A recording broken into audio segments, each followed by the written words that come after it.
কোটা সংস্কার আন্দোলনের মধ্য দিয়ে আমাদের একসাথে রাজপথে রাজনীতি শুরু হয়। তারপরে আমরা যুব অধিকার পরিষদ এবং গণ অধিকার পরিষদের আমি সাধারণ সম্পাদক এবং ইঞ্জিনিয়ার আরিফ ভাইয়ের সভাপতি পদে রাজনীতি করছি।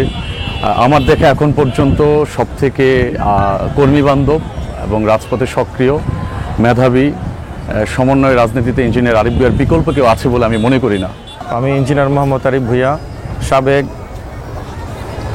যুব অধিকার পরিষদ থেকে কাজ করে নূর ভাইয়ের বিশ্বস্ত হয়ে গণ অধিকার পরিষদ নারায়ণগঞ্জ জেলার সিনিয়র যুগ্ম আহ্বায়ক হিসেবে দীর্ঘদিন কাজ করেছি। পরবর্তীতে নূর ভাইয়ের পরিপূর্ণ বিশ্বাস ও আস্থার জায়গা থেকে মহানগরের দায়িত্ব আমার হাতে তুলে দেয়। আমি বর্তমানে নারায়ণগঞ্জ মহানগর গণ অধিকার পরিষদের সভাপতি। যুগপৎ আন্দোলনে যখন সব দল একসাথে রাজপথে সক্রিয় ছিলাম, তখন ইঞ্জিনিয়ার আরিফ ভাইয়ের নেতৃত্বেই নারায়ণগঞ্জের মাটিতে গণ অধিকার পরিষদের যানটা তার হাতেই ছিল।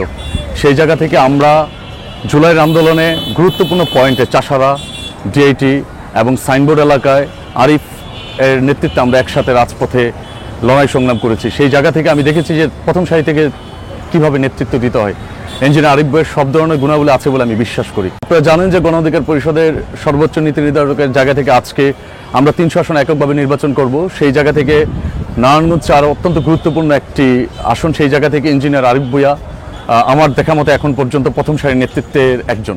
বর্তমানে রাজনৈতিক যে প্রেক্ষাপট, যে অবস্থান চলতেছে, তার ফলশ্রুতিতে আজকে আমাদের গণ অধিকার পরিষদ কেন্দ্রীয় কমিটির সিদ্ধান্ত মোতাবেক আগামী জাতীয় সংসদ নির্বাচনে 300 আসনে প্রার্থী দেবে বলে আমাদেরকে ঘোষণা করেছেন। সেই সুবাদে কেন্দ্রীয় নির্দেশ মোতাবেক আমাদেরকে মাঠে থেকে সর্বোচ্চ পর্যায়ে কাজ করে যেতে বলেছে এবং জনগণের সম্পৃক্ততার শতভাগ নিশ্চিত করতে বলেছে। বিগত সময়ে এই আওয়ামী লীগ ফ্যাসিবাদী সরকারের আমলে যে সমস্ত এমপিরা কাজ করেছেন তারা আসলে জনগণের চেয়ে নিজের স্বার্থটা বেশি ওনারা ভোগ করেছেন। ওনারা বিগত সময়গুলোতে যে সমস্ত জরুরি কাজকর্মগুলো করার প্রয়োজন ছিল, তারা সে সমস্ত কাজকর্মগুলো করেনি। নারায়ণগঞ্জের 4-এর বিগত সরকার আমলে আপনারা দেখেছেন গুরুত্বপূর্ণ অনেকগুলো সমস্যাই ছিল। সেই জায়গা থেকে আমরা বিভিন্ন সমস্যা নিয়ে রাজপথে কাজ করছি। সেই জায়গাগুলো যদি চিহ্নিত করে আমরা কাজ করতে পারি এবং সেই জায়গাগুলোতে যদি আমরা স্বতঃস্ফূর্তভাবে সবার জনগণের সম্পৃক্ততা বজায় রাখতে পারি, আমরা ভবিষ্যতে একটা ফলপ্রসূ ফলাফল দিতে পারবো বলে আমরা বিশ্বাস করি।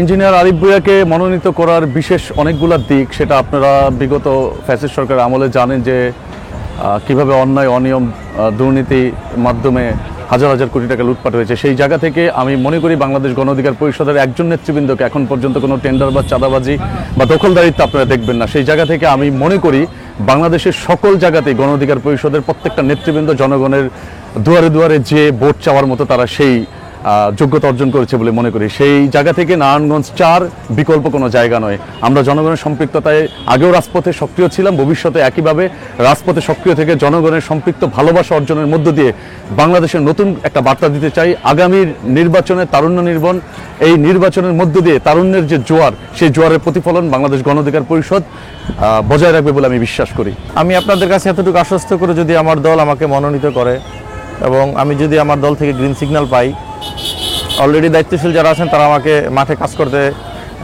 মাঠে পরিপূর্ণভাবে কাজ করতে বলেছেন। আমি নারায়ণগঞ্জবাসীকে এতটুকু আশ্বস্ত করি যে নারায়ণগঞ্জে যে বিশেষ যে সমস্যাগুলো আছে তার মধ্যে অন্যতম হলো জলাবদ্ধতা। আমি আপনাদেরকে আশ্বস্ত করি, যদি গণ অধিকার পরিষদ নারায়ণগঞ্জ মহানগর থেকে আমরা নির্বাচিত হই, তাহলে নারায়ণগঞ্জে যে জলাবদ্ধতা আছে এগুলো শতভাগ দূরীকরণ করব। তার পাশাপাশি আমরা দীর্ঘদিন ধরে যানজট নিরসনে কাজ করে যাচ্ছি এবং পাশাপাশি আমরা মাদক বিরোধী কাজ করে যাচ্ছি। যেমন আমাদের নারায়ণগঞ্জের বেশ কয়েকটি চিহ্নিত মাদক স্পট আছে, সেগুলোতে আমরা গণ অধিকার পরিষদের সকল নেতাকর্মী নিয়ে একাধিকবার আমরা তাদেরকে ধাওয়া দিয়েছি এবং পুলিশ প্রশাসনের সহযোগিতা নিয়ে আমরা তাদেরকে আইনের হাতে সোপর্দ করেছি। ইনশাল্লাহ গণ অধিকার পরিষদ যদি নারায়ণগঞ্জ 4 আসন থেকে আমরা জয়যুক্ত হই, অবশ্যই আমরা জনগণের পালস বুঝে আমরা জনগণের পাশে থাকবো বলে আশা ব্যক্ত করি।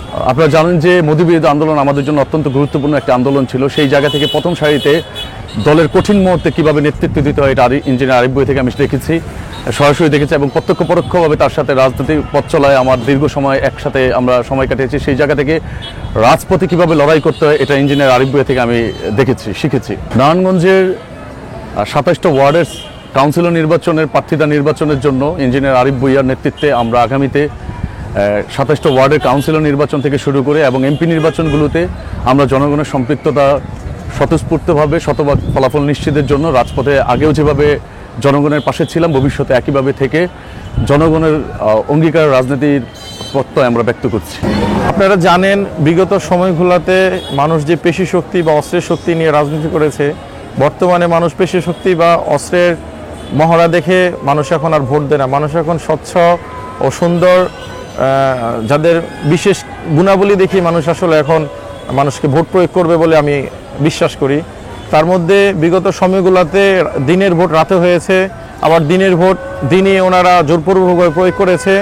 এখন সময় এসেছে তারুণ্যের একটা ব্যাপক ভোট আছে গোটা বাংলাদেশেই, তার মধ্যে আমাদের নারায়ণগঞ্জে প্রায় কয়েক লক্ষ তরুণ আছে। আমরা আশা ব্যক্ত করি যে তরুণদের পাশে থাকবে, তরুণদের প্রথম ভোট ট্রাক প্রতীকেই হবে।